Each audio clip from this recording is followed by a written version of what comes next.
SpongeBob Battle for Bikini Bottom is still a very weird game, and believe it or not, there are still more obscure facts about this game you likely didn't know about. I've still got plenty of trivia to share, as well as some new info I've learned since last video, so let's get right into the details. Here's 50 more obscure facts about SpongeBob Battle for Bikini Bottom.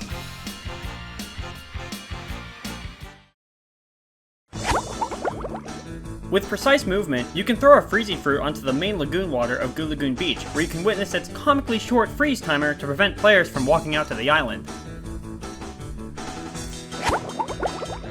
Believe it or not, you can actually hit Sleepy Times with SpongeBob's Bubble Bowl. If you are positioned directly behind it, the Sleepy Times detection radius won't reflect the Bubble Bowl away from it. The taxi pads found at Bikini Bottom use special camera angles when SpongeBob enters a taxi, though you can break the immersion if you use some of the pads unconventionally.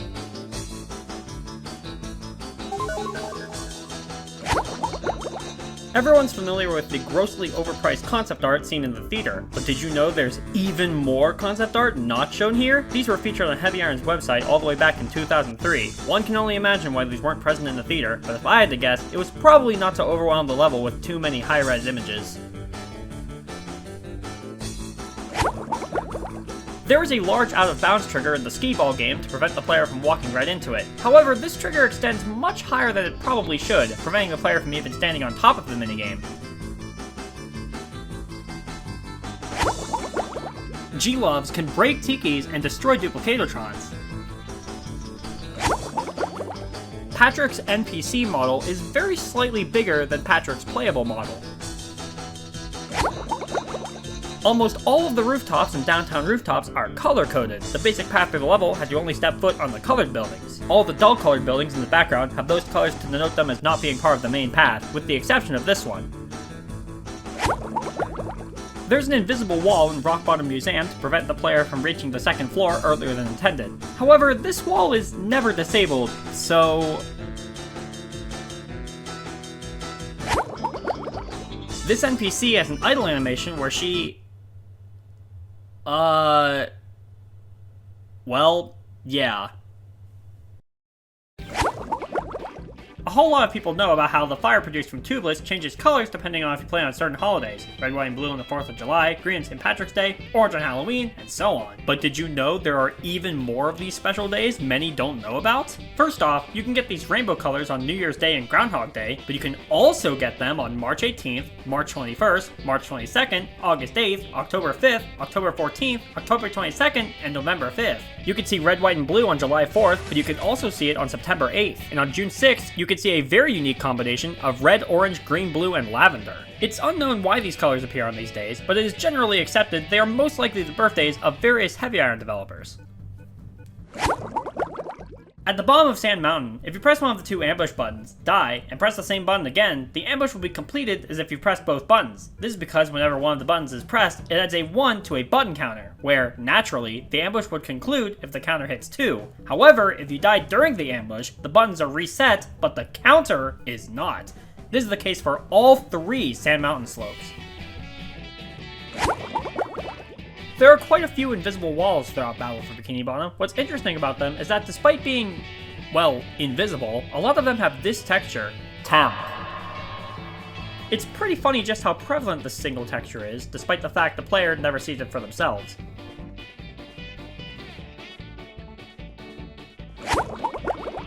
Any defeated robots will reappear after reloading an area, as I'm sure everyone knows. However, there are a few robots that once defeated are gone forever. This includes these 2 Chucks and these 2 Sleepy Times in the Trench of Advanced Darkness, this Chuck in Downtown Rooftops, these sets of Tubeless throughout Kelp Forest, this Tartar at the entrance of Kelp Caves, this Sleepy Time and this Monsoon inside Kelp Caves, and all 3 of the ARFs that show up throughout Kelp Forest. You're probably thinking this is an oversight on the developer's part, possibly thinking a setting to have them reappear forgot to be ticked, right? Well, the internal programming in the areas these robots are found in suggests otherwise. Specific dispatchers, or flags, were implemented to ensure these robots never respawn after defeated, showing this is an intentional mechanic. Adding to the previous fact, in Downtown Rock Bottom, touching this invisible checkpoint will permanently remove the sleepy time at the restrooms for the rest of the game once the area is reloaded, regardless if it was destroyed or not. In my first Obscure Facts video, I pointed out that downtown streets is the only area with more than one purple shiny object. However, as it turns out, there's actually quite a few areas with more than one. Downtown rooftops, Murmulair Main Chamber, Guppy Mound, Sandy's Dream, and the SpongeBob Arena all have 2 purple shiny objects, which makes 6 areas in total with more than one. Though, technically speaking, Downtown Rock Bottom has a second unobtainable purple shiny object inside the geometry beneath Mrs. Pop. As I'm sure many speedrunners are aware, collecting this shiny object will complete the missing artwork objective here. Additionally, Guppy Mound actually has a 3rd purple shiny object, though it is also unobtainable since it is also located out of bounds. Since we're on the topic of shiny objects, here's something else interesting about purple shiny objects. As explained in my first Obscure Facts video, there is a purple shiny object in almost every single area of the game. The only areas that don't have purple shiny objects are the much smaller ones, such as inside a building in Bikini Bottom and most of the boss arenas. However, there is one area that absolutely should have a purple shiny object, but for some reason, doesn't. Flounder Hill is the only major area to not feature a purple shiny object. Even stranger, there isn't a single blue shiny object to be found here either. Quite strange. In the Trench of Advanced Darkness, destroying this particular Duplicatotron will also destroy all of the robots that were spawned from it. This is the only Duplicatotron in the entire game to do something like this.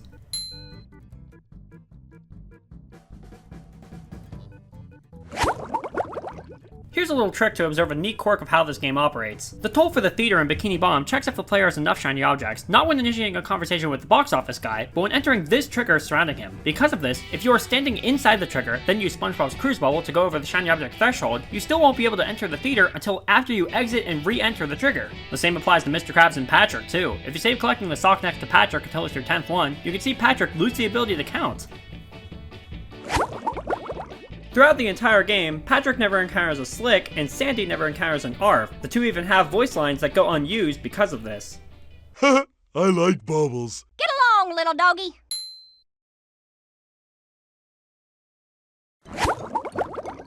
In Shady Shoals, hitting the television will cause one of Patrick's missing socks to appear. This sock is super duper interesting to me because of how it's programmed to appear. Here's a bit of a story. When I was doing 100% hitless attempts, I noticed that each time I reached Shady Shoals, it would take a different amount of hits for the sock to appear. Sometimes it would only take hitting the television once, other times it would take 2, 3, even 4 hits. I theorized the reason why this was because the game is designed to give the sock to you after a certain number of hits, but because of wacky hitboxes, sometimes hits just wouldn't register or register twice. When writing the script for this very video, I discovered the actual reason is a whole lot more bizarre. You see, when you hit the television, there is a random chance one of 4 different images can appear. Get this, the sock will only appear when specifically the image of RoboPatrick appears on screen. Here's the kicker. Each of these images has a specific likelihood of appearance. The images of the newscaster, jellyfish, and buildings each have a 30% chance of appearing, but RoboPatrick's has a 10% chance. So, the reason why being rewarded with this sock feels so random is because you have a 1 in 10 chance of receiving the sock each time a hit is registered, on top of the fact that each time you bubble spin, the television registers a hit multiple times. How bizarre!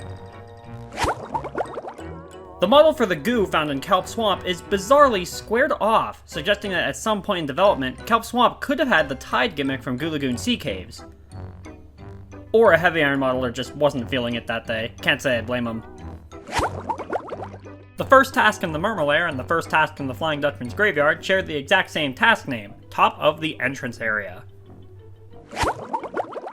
Here's something I learned in the process of making this very video. If you return the Jellyfish Rock as Patrick, Thurfruit will spawn throughout the level to help Patrick fight the rampaging robots, which a lot of people know about. But did you know that Jellyfish Rock isn't the only level with this feature? If you walk back to the entrance area as Patrick in Goo Lagoon Beach, a Thurfruit will appear next to the Bash tutorial. This to help the player get back up onto the ledge so they aren't trapped down here. Very thoughtful. Everyone knows how you can see the kitchen in the Krusty Krab but can't access it, but have you ever noticed how the stove is on the wrong side of the room? That's because the kitchen itself was very likely modeled after one of these shots from the show. There's a lot of different enemies that show up throughout SpongeBob, Patrick, and Sandy's adventure, but who do these 3 fight the most? Well, I set out for an answer, and painstakingly counted every single enemy in the whole game, which was really annoying, by the way. Turns out, Heavy Iron misnamed a whole lot of in-level robots. I had to recount at least 3 times because of things like this Tartar being listed as a hammer, or this Chompbot being listed as a fodder. It certainly didn't make things any easier. Regardless, I've concluded that the single enemy with the most appearances is... Fodder!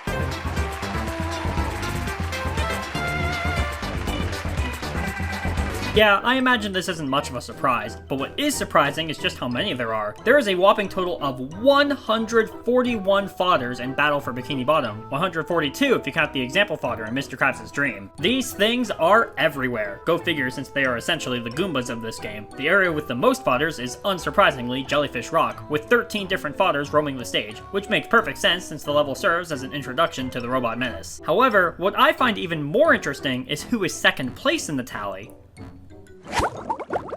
The second most reoccurring enemy is... Duplicatotron 1000s!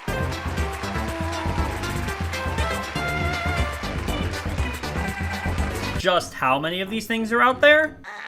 74. Quite a lot, as it turns out. I did also count the various out-of-bounds Duplicatotrons found in places like the Ski Lodge and Jellyfish Lake, though I perfectly understand if someone wouldn't count those in their tally. The area with the most Duplicatotrons is the Trench of Advanced Darkness, with 8 different ones scattered across the course, spawning all sorts of enemies everywhere. I find it really interesting that the first place reoccurring enemy is around twice as common as second place. Just goes to show how much Heavy Iron loves their fodders, I suppose.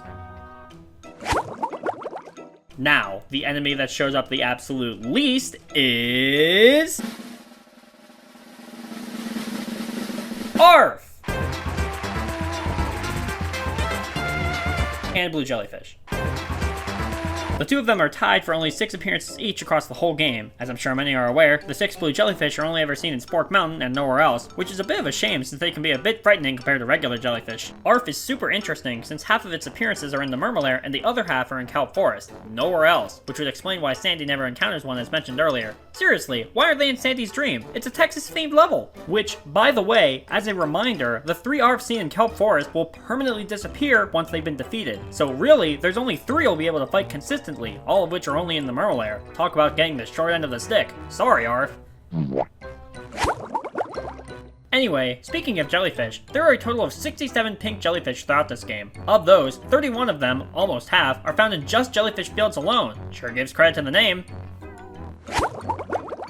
This all circles back to a big question. Just how many enemies are in Battle for Bikini Bottom? At the end of the game, Sandy does say there are still robots wandering Bikini Bottom, so just how many robots are there? After tallying it all up, the grand total is...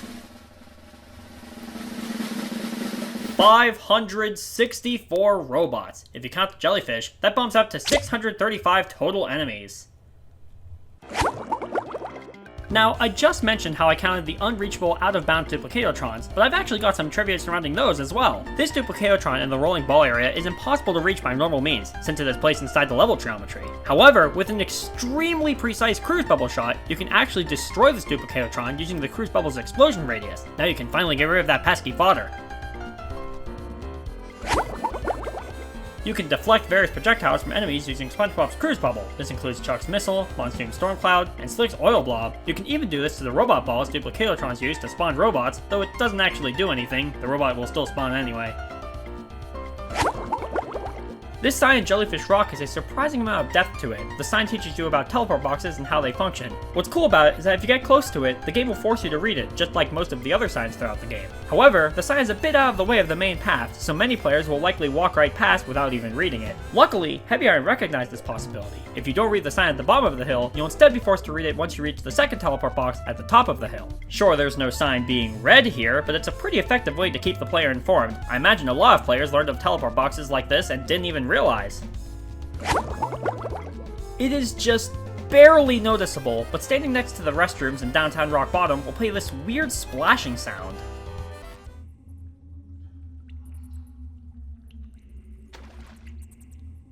This is the same sound that plays when you use the portahead in Kelp Forest.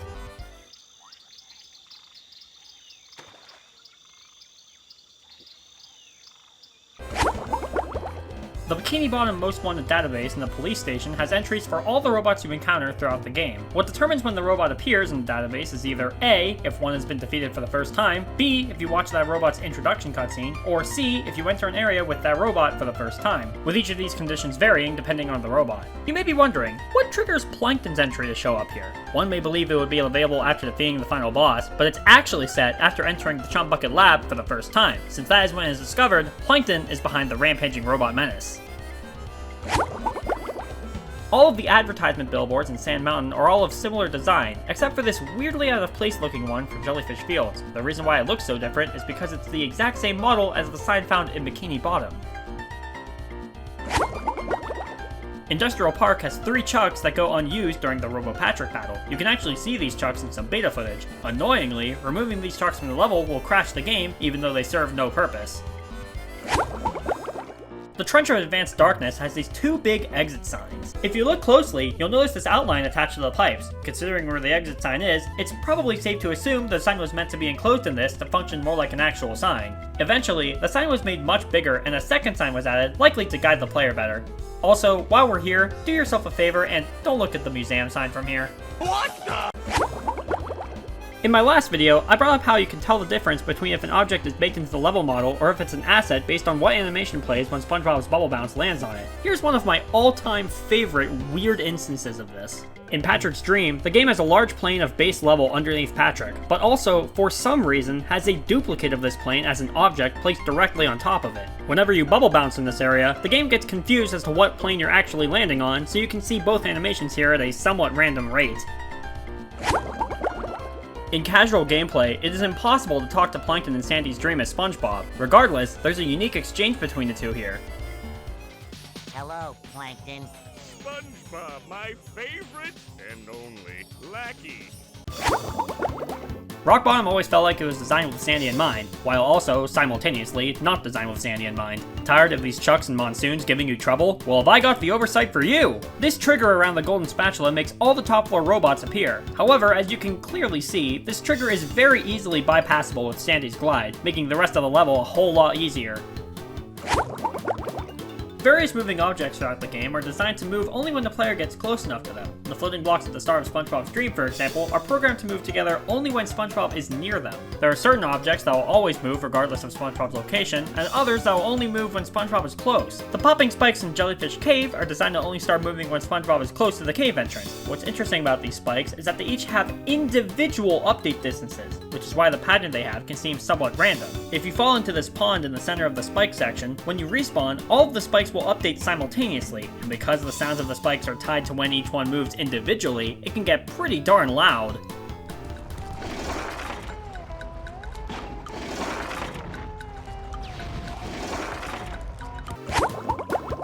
The water fountain in Shady Shoals is the exact same model as the water fountains in Jellyfish Lake.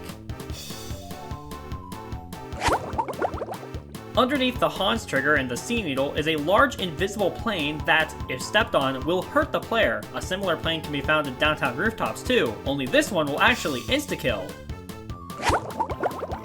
The socks found throughout Jellyfish Fields are surprisingly complex. You may recall seeing this message appear upon collecting a sock here, reminding the player what to do once you've collected 10 socks. This message is actually designed to appear upon finding almost any sock for the first time in Jellyfish Fields, whether it be here, or here, or here, or here, or here. If it's your first Jellyfish Field sock, you'll likely see the message.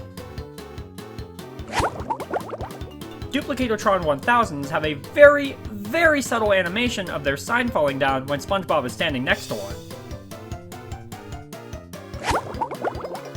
The texture for the master shutdown button is bugged. The texture used for when the button is unpressed is perfectly vertical, but the press texture is on its side. Jellyfish Lake is a tutorial for SpongeBob's wall jump, but looking back down at the area from Spork Mountain proves this wasn't always the case. Instead of the wall jump shaped geometry, there seems to be another tilting platform. This would certainly explain this seemingly pointless area on this ledge, as it was originally part of the main path, before the level was reworked to include a wall jump tutorial. Every robot in the game has an extremely rare chance of dropping something unique upon being destroyed, such as this rubber duck or this telephone. What's crazy about this is that the chance of seeing one of these is so astronomically rare and is hard-coded so can't be easily checked in the Industrial Park level editor. No one knows what the program likelihood of seeing this is. It's that rare. Did you know that Battle for Bikini Bottom is illegal? In the Bikini Bottom Most Wanted database in the police station, the description for Tubelets says they have a Jello attack, though Jello is, as many are aware, a copyrighted word, so even though a hyphen is missing, there should probably be a trademark here. But there isn't. It's kinda crazy this was never found out by the actual brand owner, since real legal action could have been taken, but at least this was fixed and rehydrated.